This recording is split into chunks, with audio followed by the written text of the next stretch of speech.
بسم اللہ الرحمن الرحیم لا يدخل الجنة خب ولا بخیل ولا منان لا يدخل الجنة خب ولا بخیل ولا منان لا يدخل الجنة خب ولا بخیل ولا منان لا يدخل الجنة خب ولا بخیل ولا منان لا يدخل الجنة خب ولا بخیل ولا منان دھوکہ باز،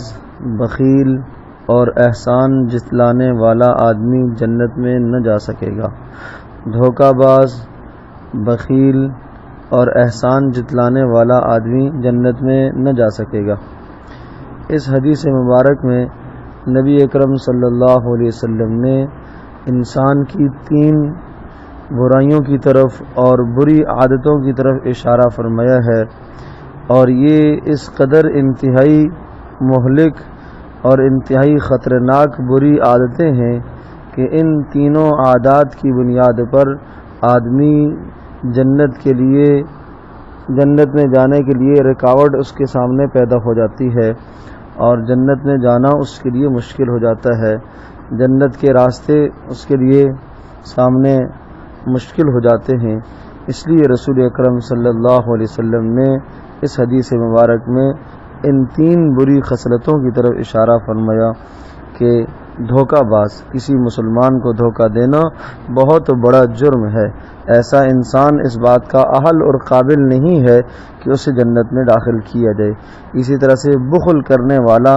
کہ جہاں خرچ کرنا ضروری ہے، جہاں خرچ کرنا واجب ہے، یہ جو حقوق العباد ہیں، حقوق اللہ ہیں، وہاں وہ خرچ نہیں کرتا، حد درجے کا بخل پایا جا رہا ہے، تو یہ آدمی بھی اس کا اہل نہیں ہے کہ اسے جنت میں داخل کیا جائے۔ ایک روایت میں آتا ہے کہ بخل اور ایمان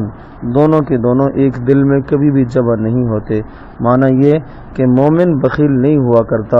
مومن تو جواد اور سخی ہوا کرتا ہے، خوب خرچ کرنے والا ہوا کرتا ہے۔ تیسری بات جو ذکر فرمائی وہ منان، احسان جتلانے والا۔ کسی پر کوئی بھی احسان کر لیا، مالی احسان کر لیا،